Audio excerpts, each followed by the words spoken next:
Yes. I want you to do an assessment, less than 2 minutes, of this present government, especially your brother, my brother, is an Egbaman, Minister for Finance. What's his name now?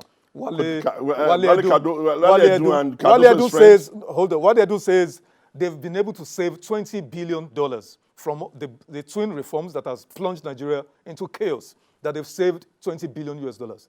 And then they just got approval for $2.2 billion. Okay, let me explain. And so my worry or my concern or my confusion is that if you have saved $20 billion, simple arithmetic, even take 5 from the one you saved. Why do you have to go and borrow? What is your background? Banking, insurance, and risk management. Lucky you, my background is actuarial science. Fantastic. There is a mob conversation that those who don't understand figures run with. And the media can sometimes be running like them. But since you have the background, I take very strong that you are not seeing that what he is saying is that 20 billion he says they've saved would have been monies they would have gone to borrow just to burn. So it's not like they literally have that money like that.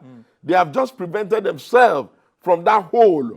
Because if they had not floated, according to them, I don't agree with flotation. I'm only talking to them on their policy. I don't want to give you the alternative policy. The next time you invite me, invite me as a convener of the alternative. So what I want to say is that if they say they have saved 20 billion, they do not mean, it can never mean that literally they have 20 billion sitting down somewhere. No. It's just that over the years, what we were doing was borrowing to fund these kinds of activities. And the mere fact that they are not borrowing it now, all it just has done is to aggregate how much debt and how much hole and how much waste could have been done, assuming they continue that. So technically, you agree with the policies, with the twin subsidy removal of. Oh Jesus! I just told you clearly that I don't agree. Final question. Final question. And that was not a good question because you didn't give me the opportunity to go at them. I'm not trying to. We don't have time. Yes, I know, but final question. Wale Cardoso doesn't know what he's doing. No, Wale Edun. Wale Edun is a second. Is a fourth-rate. No. I'm telling you. Don't be personal. Don't go personal. Don't go personal. The economic tourist is running and the fiscal policy is running. Final question. And that the one MBS, his friend in just leave them. His friend in CBN. Yes, we'll talk about them some other time. Now, MBS released Q3 results yesterday. I like that. GDP rose by this, and then unemployment. First, yes or no? The new methodology of reviewing unemployment figures from 5.3 to 4.3, because that means our unemployment is better than G7 countries, UK, Canada, and all of them. Does it make sense to you? You know, I like you because both of us can talk about. You know what they say? Statistics can lie.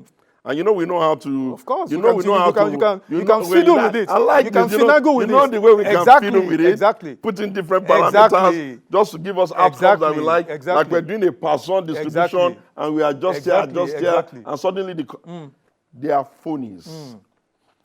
Anybody who is fixated at international metrics for measuring growth is a fool.